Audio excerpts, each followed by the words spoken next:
Parlamenti ka miratuar me 85 vota pro një paketë ndryshimesh në kodin e ri penal, ku përfshihet dhe dekriminalizimi i shpifjes. Ndryshimi i ri përjashton nga përgjegjësia e veprës penale vetëm gazetarët, të njohur si të tillë ose të regjistruar. Ky vendim ka ngjallur debate në opinionin publik, ku organizatat e medias, po ashtu dhe aktorë të tjerë publik e kanë cilësuar masën si të pjeshme, ku sipas tyre, neni 120 nuk heq shpifjen nga kodi penal për të gjithë qytetarët. Ndërsa qeveria e ka paraqitur ndryshimin si të harmonizuar me standardet e Bashkimit Evropian në kuadër të procesit të integrimit. Mirëpo organizatat ndërkombëtare të medias e kanë cilësuar se ky nuk është standardi i BE-s. Sipas tyre, ky lloj standardi i ri cënon lirinë e shprehjes për qytetarët. A ka pasur konsultim publik mes qeverisë dhe aktorëve të tjerë? A do ketë një regjistër të gazetarëve? Dhe si do ndikojë kjo në punën e përditshme të gazetarëve dhe në terrenin mediatik?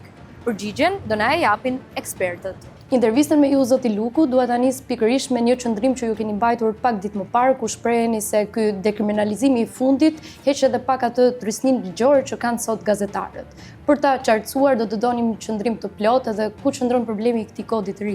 Ky kod është shumë problematik, sepse në emër të dekriminalizimit, çfarë ka bërë?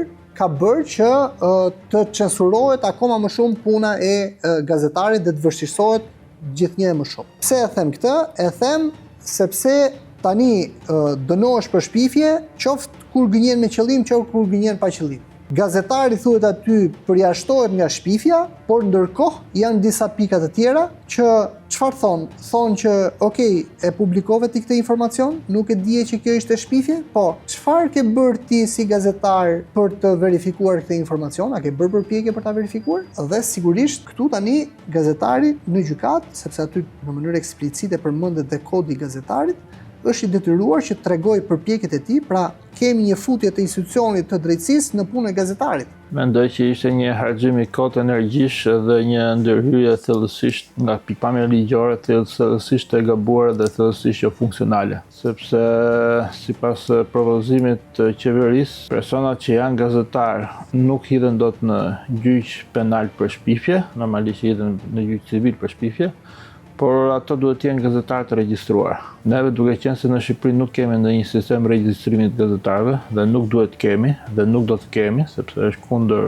standardeve të drejtave të njerëzit. Kjo ndërhyrje ligjore bën një nonsens që as nuk e shfuqizon shpifjen për gazetarët dhe as nuk ndryshon asgjë praktikisht. Ne së bashku edhe me organizatat e shoqërisë civile kemi kërkuar dekriminalizimin e plotë të shpifjes dhe të fyerjes. Aktualisht ndryshimet në kodin penal nuk janë bërë me procedurën e rregullt të konsultimit, me transparencë, me kohën e duhur, dhe teksti i miratuar nuk përmban atë që është kërkuar dhe nuk është në linjë me frymën e rekomandimeve të Këshillit të Evropës dhe të Bashkimit Evropian. Dhe krijon veç problemeve të tjera hap shtegun për krijimin e urdhrit të gazetarëve ose regjistrimin, rregullimin me ligj të profesionit gazetar. Prandaj dhe ne jemi të shqetësuar për mënyrën e se si kanë kaluar këto ndryshime, po dhe për përmbajtjen e tyre. Paketa ndryshimeve është e paplot, sepse ka mbetur fyerja akoma në fuqi, dhe është e paplot dhe në aspekte të tjera, sepse komuniteti i gazetarëve dhe shoqatave të medias ka punuar për gati një vit rresht për të prodhuar disa dokumenta në një platformë të quajtur platforma për dialog, ku qeveria ka qenë palë, fakulteti i gazetarisë ka qenë ndërmjetësi, BE-a dhe Këshilli i Evropës kanë qenë gjithashtu palë, edhe organizatorë dhe mbështetës të kësaj tryeze, ku pastaj gazetarët, media dhe shoqatat gjithashtu kanë dhënë kontributin e tyre. Arsyeja pse u ngrit kjo tryezë dialogu ishte pikërisht kjo, që kur të vi puna për të prodhuar ligje që kanë të bëjnë me media, këto paketat e ndryshimit të vinë si pasojë e këtij dialogu. Dhe kjo gjë nuk ka ndodhur me paketën e fjalë.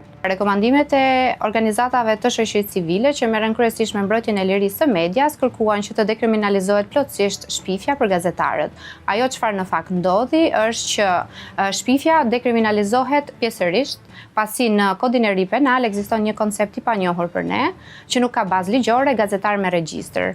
Ne konsiderojmë këtë një nismë shumë shqetësuese, pasi krijon një amulli ligjore, duke qenë se nuk ekziston një regjistër për gazetarët dhe i druhemi pasojave të mëtejshme që mund të sjellin këto në lirinë e fjalës. Ku qëndron sot problemi në këtë terrenin ton mediatik, tek vërtetësia lajmeve dhe fakteve, tek censurimi apo vetë censurimi i medias, apo fakti që ne nuk kemi një kuadër ligjor të mirë përcaktuar për rolin edhe sigurinë e gazetarëve? Konteksti i medias shqiptare nuk është konteksti i medias britanike, që ka shkuar drejt dekriminalizimit. Pse e them këtë? E them sepse në median shqiptare ne jemi të ndershëm edhe me opinionin publik, ka një numër të caktuar mediash që shpeshherë abuzojnë me këtë lirinë e shprehjes dhe shpeshherë kanë vajtur deri në kërcënime, gjobvënie, në këmbim edhe të shumave monetare. Gjëja e parë që duhet të thënë, jo gjithë media futet në një thes. Së pari, mund për të bërë analizë më të saktë duhet ndarë në kategori, për shembull media tradicionale audiovizive, mediat të cilat janë online. Pastaj për të shkuar në një analizë akoma më të thellë bëhet nën kategorizim sepse jo të gjitha mediat online bëjnë një punë, ka media online që bëjnë një punë shumë të mirë, Reporteri, Media juaj e tjerë, Citizen dhe portale tjera, por ka media të tjera që për hir të vërtetës e kanë kthyer gati profesionin e gazetarit në një lloj profesion për të gjeneruar më shumë të ardhura përmes abuzimit me lirinë e shprehjes sesa të kundërtën, sesa për të bërë një punë që është në interes përgjithshëm publik. Cilat janë efektet konkrete që pritin të sjellin këto ndryshime në punën e përditshme të mediave dhe të gazetarëve? Në formatin që janë miratuar nuk kanë asnjë efekt, sepse propozimi është që gazetarët nuk hidhen dot në gjyq penal për shpifje, me kushtin që ata të jenë të regjistruar si gazetarë. Ne nuk kemi një sistem të regjistrimit të gazetarëve dhe nuk do të kemi sepse është kundër standardeve minimale ndërkombëtare. Gjuha urrëties është e rregulluar, është pjesë e kodit penal dhe duhet të qëndrojë e tillë. Standardet e Këshillit Evropian janë shumë të qarta, ne nuk po argumentojmë që duhet ndryshohet kjo. Fyerja si ksenofobi, si racizëm është dhe duhet të mbetet. Ne po flasim për këtë efektin friksues që ka shpifja dhe fyerja mbi ata që bëjnë gazetarinë interes të publikut ose ushtrojnë funksionin e lirisë së shprehjes. Mënyra se si e lexoj unë këtë situatë është një sforcim për të plotësuar ca afate që nuk janë të natyrshme për punën e një korpusi legjislativ. Pra dëshira për të kryer apo për të mbyllur kapitujt deri në 2027 është jo produktive, është jo funksionale, siç ishte ky rasti për cilin po flasim. Në emër të antarësimit në Bashkimin Evropian, një pjesë e procedurave po bëhen në mënyrë të përshpejtuar, pa pasur mundësi që organizatat për mbrojtjen e drejtave të njerëzit ose për mbrojtjen e lirisë së shtypit të përfshihen konkretisht në procedura të konsultimit publik, duke bërë procesin jo demokratik mjaftueshëm.